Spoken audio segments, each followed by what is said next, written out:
It's time for CBJ in 30, presented by Telhio Credit Union. Find us on SoundCloud, Apple Podcasts, Spotify, Google Play Music, YouTube, and TuneIn. The easiest thing to do is tell Alexa or Siri to play CBJ in 30. Here's your host, Bob McElligott. Seth, I know a lot of guys are heading to the beach. You're going to head to St. Louis first and have a little all-star fun. How much are you looking forward to that? Looking forward to it a lot. It'll be my third time going, and feels like I'm just as excited as the first time. So should be a lot of fun. A lot of great players there. Mom and Grandma will be there as well. That's Blue Jackets defenseman Seth Jones. He's in St. Louis getting set for the NHL All-Star Game tomorrow night. Actually, this evening will be the NHL All-Star Skills Competition, and Seth is going to take part in the Enterprise NHL Hardest Shot. That is going to be his event.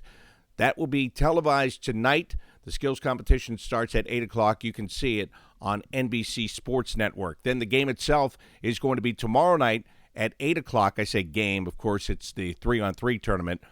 That'll be aired at 8 o'clock tomorrow night on NBC. So good luck to Seth Jones. He is back representing the Blue Jackets in the NHL All-Star Game. Of course, they had two All-Stars, but Joonas Korpisalo was injured and wasn't able to go. He was replaced on the Metropolitan Division roster by Tristan Jarry, goaltender for the Pittsburgh Penguins. Welcome to CBJ in 30, presented by Telhio Credit Union. I'm Bob McElligott, and goaltending is the theme today. Goaltending has been the word for so long here with the Columbus Blue Jackets, and it started with Korpisalo getting hot after finally getting himself settled in as the starting goaltender for this team. When he got injured, it continued with Elvis Merzlikins. Who would have thought that he would be able to do what he has done? He started the season 0-4. He didn't start a home game. It looked like it might be a really rough rookie season for him. He has turned it all the way around. And don't forget about Matiss Kivlenieks, because he made his NHL debut last Sunday at Madison Square Garden, and he backstopped the Blue Jackets to a big 2-1 win. So the goaltending is at least three deep here. And remember, at the beginning of the year, we weren't sure if there was one goaltender. Now we know there are at least three. What a turnaround it has been at that position. That position hasn't been a problem whatsoever. You lose an all-star and a two-time Vezina Trophy winner, and three guys have stepped up, and they have done the job, and they have done it admirably. And that's why today I'm going to continue this goaltending theme as I talk with Blue Jackets goaltending coach Manny Legacy. But first, I'm going to tell you about Telhio Credit Union, because it is Telhio Credit Union that makes sure that I get to talk to you every week in doing these shows. And I appreciate that very much. And you know what you should appreciate? The services that Telhio Credit Union has for you. And maybe you don't know what those services are. Maybe you don't know if they are services that you need. Maybe you don't know what they do better than other financial institutions. Well, the information is there. It's easy for you to get. All you have to do is go onto their website at telhio.org, and you can find out all the different things that they have, all the different situations that might fit you, might fit your small business. It can be things just as simple as a checking account. Maybe you're looking for a new place to put your money, and you don't know exactly what that place is. Telhio.org. Go there. Read all about them. See why you should join a credit union. See what benefits they have with the different checking accounts that they have for you. Maybe you want to put some money away in a savings account. It's just as easy to do there. Maybe you're looking for a debt consolidation loan. They can help you with that. So many different services, so many things that can help you in your financial life just to ease your mind. It's all there, telhio.com. If you can't find the information you're looking for, on the right side of the screen, there is a live chat option during business hours. You click on that, and a little window will pop up on the screen, and somebody can help you virtually right there. Or you can stop by any of their local offices. Telhio Credit Union is open to everyone in Central and Southwestern Ohio, and they are federally insured by NCUA. So again, as we talk about the Blue Jackets goaltending situation and how good it has been so far this season, I had a chance to sit down and get more in depth with it by talking with goaltending coach Manny Legacy. Manny, for a guy that is as talkative as you are, I want to call you the goalie whisperer, but I know you don't whisper very much. But what's gone on with the goaltenders here? You know, when we caught up early in the year, we talked about, you know, the strengths of the position and the guys that were coming into it and how they were going to perform and, you know, what you expected. But now we see you have one guy that earned himself an NHL All-Star bid, and when he got injured, the next guy came in and picked up right where he left off. How proud are you of both Joonas Korpisalo and Elvis Merzlikins? And I don't want to leave out Matiss Kivlenieks because he picked up his first NHL win too. I'm proud of their work ethic and the way they approached the whole season. From, didn't get to see Korpi in the summer just because he stays over in Finland with his girlfriend, and his work ethic over there, talking to him on a weekly basis and understanding what their goalie coaches and how their workouts are is bar none. Those Finnish guys just kill it over there. And then seeing what Elvis did and how he had to, coming from being a starter for a lot of years and being a star over in Switzerland and taking a back seat because Korpi was playing so well, and it was very hard for him, but he kept with it, worked hard. He didn't quit on himself. He didn't quit on, could have been very easy for him to just shut it down and say, I'm going to go back home and, be the superstar. No, he kept working at it. And with Matiss, it's been 3 years of, we didn't put him in, but the injury when he first came out of USHL was such a huge step to the AHL. And it was supposed to be him and Thies, and Thies hurts his knee and he's out for pretty much the whole year, and put him right into a starting role, which we were not expecting, and it kind of set him back a little bit. But the next year kind of, flimmed and flawed, got sent to the East Coast League, played actually very, very well in the East Coast League. And this summer, he just put the work in, and is off ice, on ice, and then his start of the year took off, played extremely well down in Cleveland, and Korpi gets hurt, and I told him, I said, you're one injury away from playing a National Hockey League. And I don't think he believed me until he was actually starting in New York the other day, and he's like, hey, you were right. I go, it happens fast here. So but he was extremely nervous, and I'm happy for all three guys. It's been very impressive to watch them work this year. Just knowing him, did you figure he would be able to handle, despite the nervousness, playing on the stage that is Madison Square Garden? He's got NHL skill. We've said it all along.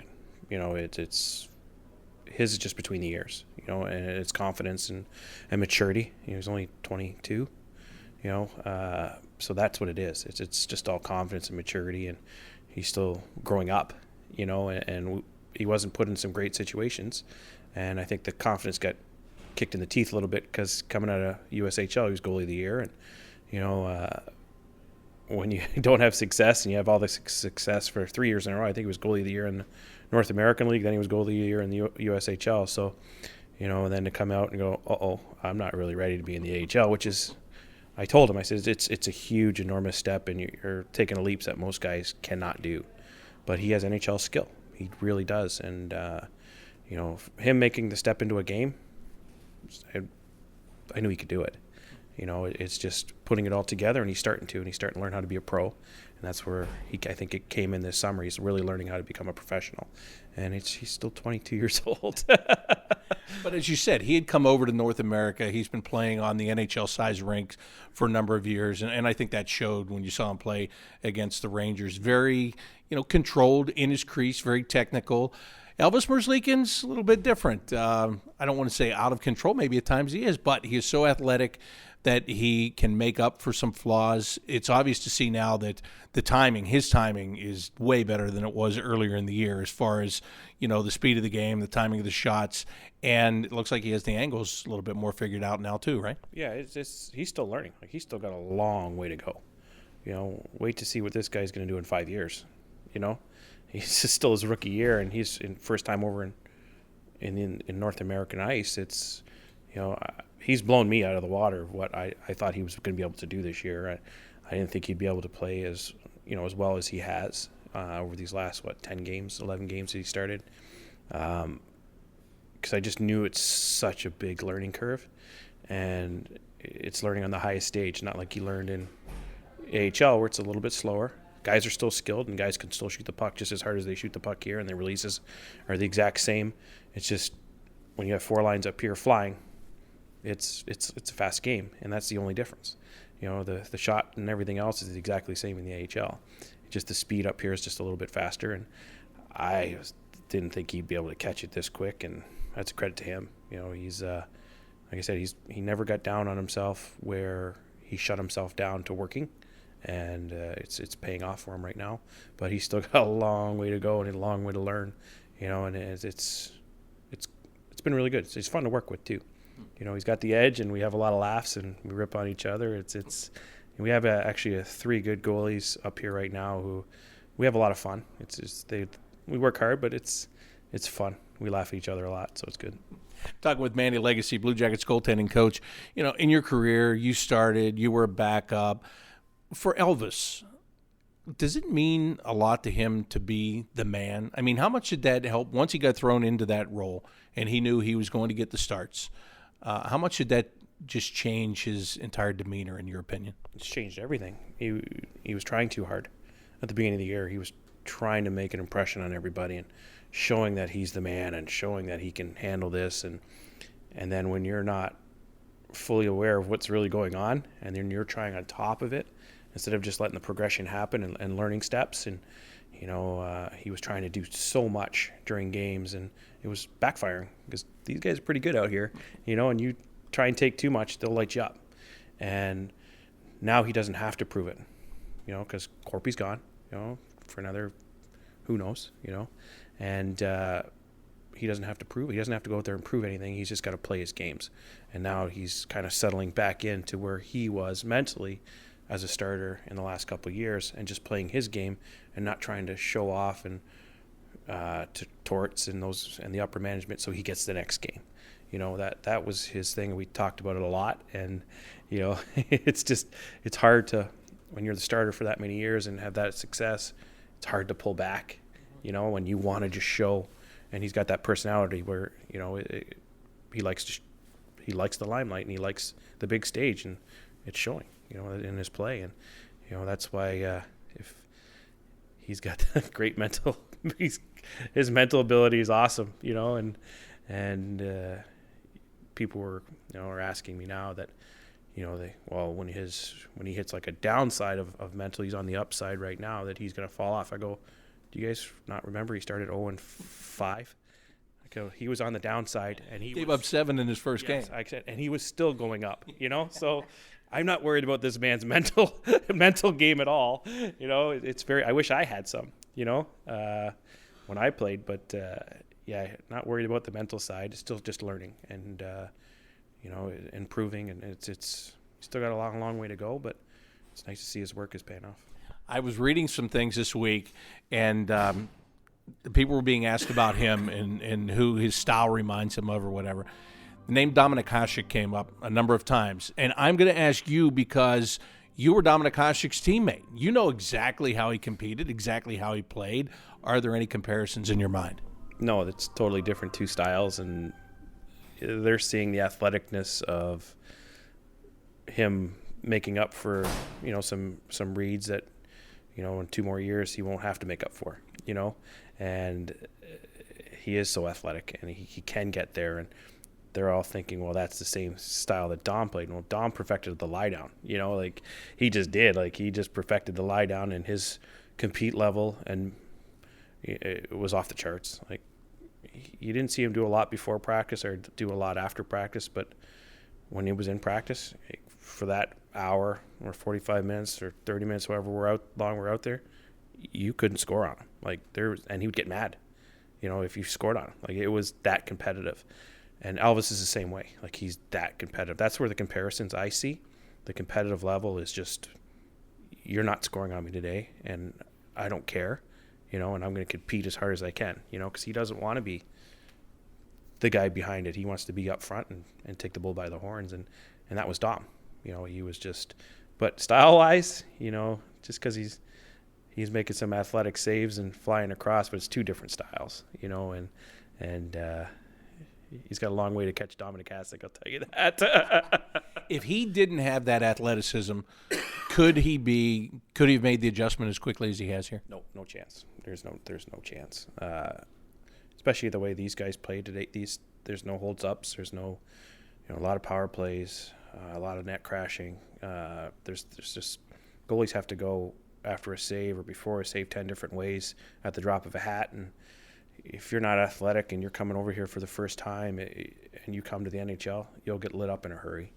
And he's got the mental capacity to get lit up and still blow it off, and the athletic ability to catch up to stuff that he's just misreading right now, and making up for stuff that he's just behind. But, there's no way if you come over and you're not very athletic, you need to play in the AHL and hone in your game before you get to this level. You worked with Joonas Korpisalo when he was in Cleveland before he came here. You've obviously worked with him here. How bad did you feel for him personally when he went down with that injury, watching how he had developed into a starting NHL goaltender? Yeah, I've been with Joonas for 5 years now, and he's when he came over, his athletic ability was better than Elvis's, but he was just all over, like he was raw, like he literally was all over the map, and he didn't have the pedigree that Elvis had in World Championships and all that stuff, but he went to the American League and played extremely well, won a Calder Cup there. If he didn't change his skates during the playoffs, what I still rag him about, he would have been the starting goalie to won the, I think he won the first 6 games, first 6 games or 7 games, whatever it was. And he changed his skates like a dum-dum, and, we still bug him about it. And then Forsberg got in and stood in his head, and he won every game after that. So, but he would have been the starting goalie. And to see him come this year, and, it's a big step mentally, and because you've got to be able to let it go. As a starting goalie here, just 82 games. Like, you can't dwell on one game. Even if you have a shutout, you got to let it go. And you let in 6, you got to let it go. And he was learning to do it. And you could see right from the day one, every day he was getting better and better and better. And the confidence was growing and growing and growing. And I could be honest, if he doesn't get hurt, I think he wins the Vezina. I think that's how well he was playing. And, nobody was playing as well as he was right when he got hurt. And he deserved to go to the All-Star game. And I really firmly believe if he probably would have been up for the Vezina. That's how well he was playing. When you talk about him learning to let it go, when he lost his temper and he got warned, and then he lost his temper again and he got set down, how much did that help to, kind of fortify that and not just remind him, but just, look, you either let it go or you're going to have to watch somebody else play? Yeah, that's just, great coaching by Torts and knowing how to, been around and we talk about it all the time, but when you have your coach who knows how to organize the different personalities and stuff like that, it's and to sit him out in Montreal and call Elvis back up, who was on just a little assignment to play some games, and it was the right thing to do, and I think it really hit home, you'd love the fire and that, but as a starting goalie, you can't have it. You just literally cannot have it. You're showing the other team that you're rattled. Now they're getting more energy just to throw more pucks at the net. Now our D is like, our team is on the heels going, uh-oh, Corpy's losing it. We've got to become calm. And then after that, he's been perfect all the way up until he got hurt. He was just streamlined. He just stayed on that level. There was no real big peaks and no big dips and no outbursts. And he's starting to learn how to become a starting goalie in the National Hockey League. And it was fun to watch. And I agree with that. And I think that as the team struggled early in the year, it was right after that time when he started to lock in that started this run that they've been on for the last, month and a half or whatever. I really felt like he started it by just the team knowing, okay, this guy's going to be able to make the saves. We make a mistake, he's going to bail us out, and getting that confidence.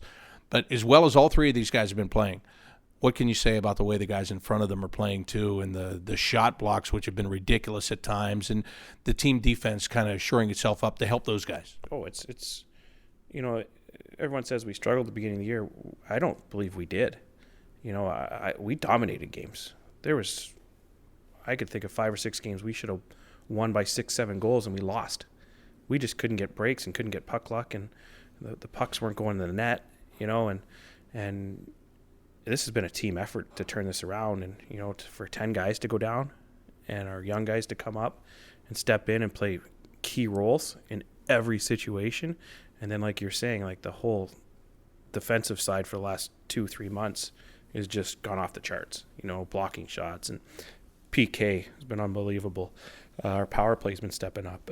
It's been a whole team effort. It hasn't been one guy. It hasn't been the goaltenders. It hasn't been the D. It hasn't been the forwards. It's been a accumulation of Cleveland and the job our upper management has to have these guys there developing. So when they come to the NHL, they jumped in. When you lose 10 guys, we should have lost 20 in a row. And all the hockey gods weren't nice to us in the beginning of the year. We couldn't score. We'd have nets and hit 6 posts. It was just one of those things. You just shake your head after a game. You're like, man, we should have won that game. We should have won that. It was like over and over. We had out-chancing teams. You're just like, really? And then, the hockey gods are fun. That's what makes it a great game is they seem to equal out a year all the time. It seems to equal out, and we're getting some puck luck now. We just got to keep it going. Hopefully keep it going all the way through to the end of the year and all the way till June. So, but it hasn't been one person. It's been a Cleveland, Columbus togetherness and team. It's been everything. It's been pretty impressive too. Mind-boggling at times, but it's been pretty impressive. That's a good description. It has been mind-boggling at times in a fun way. I'm talking to Manny Legacy, and one of the questions that people keep asking me now is, what's going to happen when Korpisalo comes back? People are anticipating this goaltending controversy. But listen, and you kind of touched on this when you talked about the way the game is played now and how many more movements goaltenders have to make than they did in the past. So my question to you is, did the Islanders kind of set a different tone last year when they started splitting their guys? Or is it now a league that instead of your starter having to play 65 games, you can trim that down and you can have a couple of rested goalies as you go into the postseason? The Islanders did it by fault, I believe, because what's his name? He's in Chicago now. Leonard. He was nobody really wanted him, leaving Buffalo, and just came there. And Greiss played really well the year before, even though they struggled. He still played really well in the net.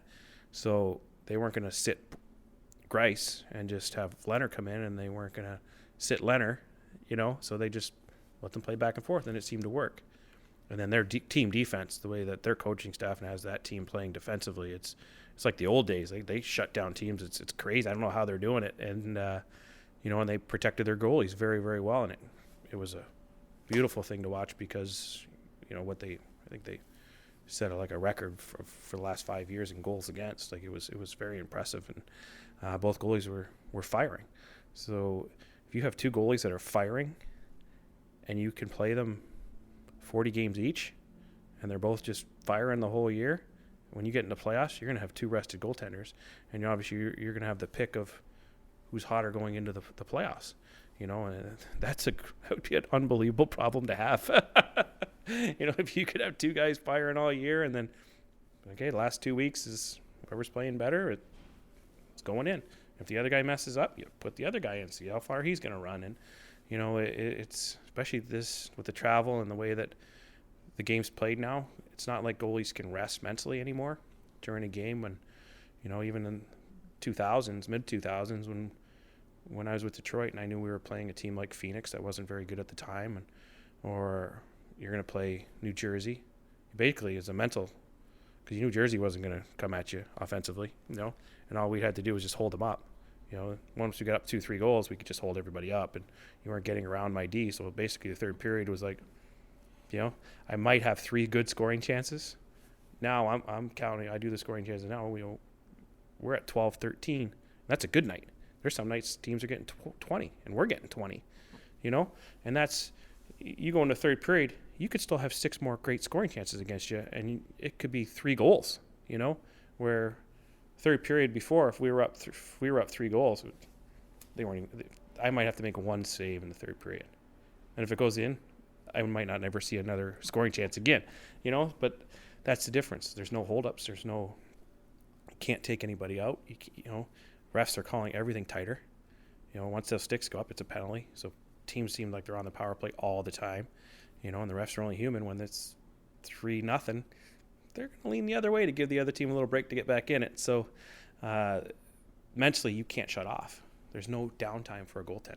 And just, it's you're always thinking, okay, I know I'm going to, like, there's no relax phase in a hockey game anymore, and every team's good.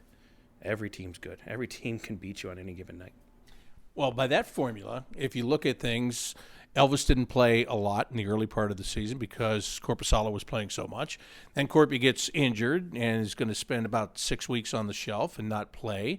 So if things continue in the way that they're going, and I know there's a long way to go before the end of the season, it is possible that you get to the postseason with two guys that are relatively rested. Yes, and that's just a surprise, just the way You didn't plan it that way? No, we didn't plan it that way. It was, it was hard to take Korpi out when he was playing so well, and with Elvis still learning, and that's what it was. It was just a progression. We didn't, and then you have Korpi just, like you said, when he got on that roll, he just was like, you can't take him out. You can't tell the guys we're going to take him out.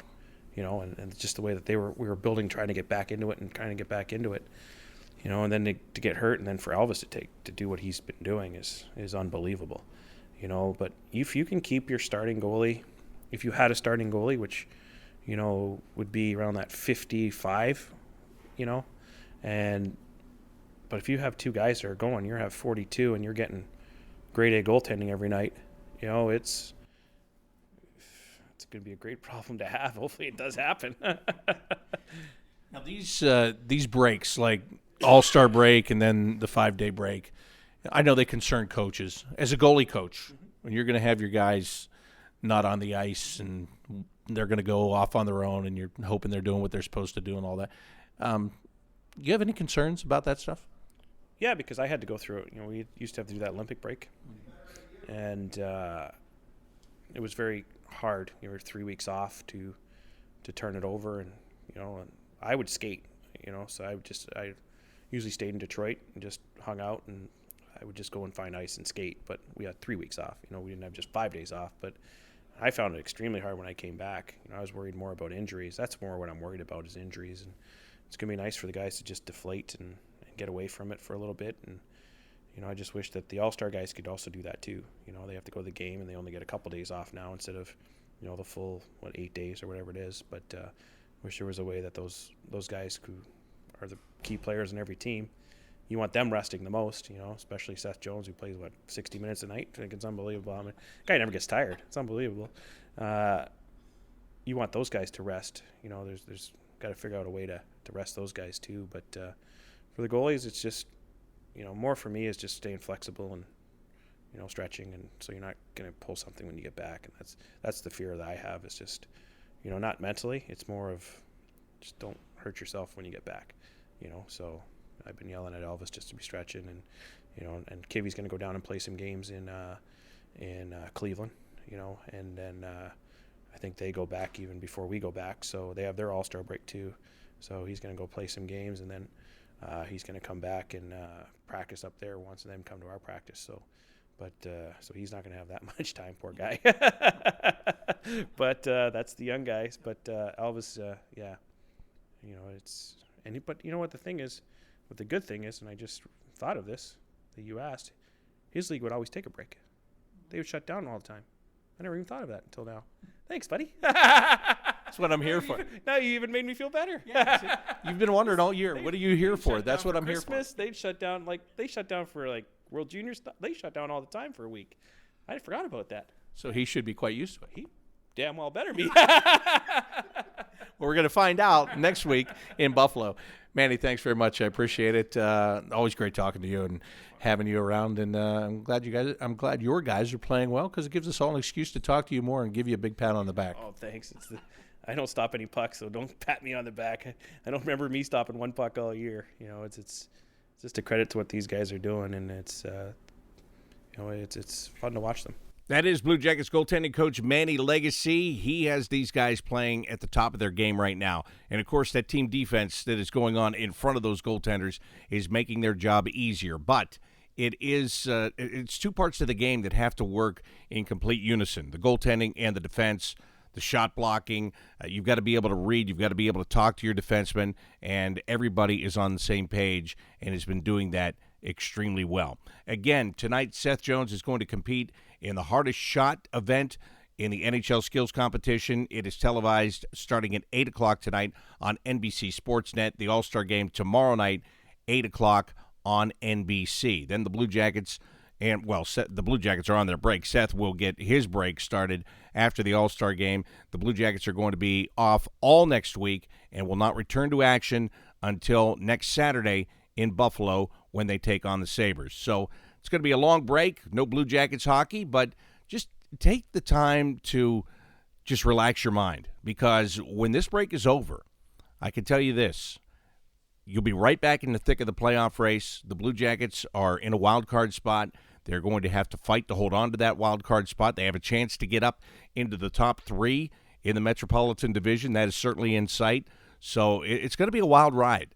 So even though you'll miss the Blue Jackets this week, just take some time and relax. Relax your mind, because when it comes back, it is going to be fast and furious, and it is going to be a sprint to the finish. There's no doubt about that. So again, I'd like to thank Manny Legacy, Blue Jackets goaltending coach, for joining me today. As always, I thank you for listening. That's going to do it for today's edition of CBJ in 30, presented by Telhio Credit Union. I'm Bob McElligott.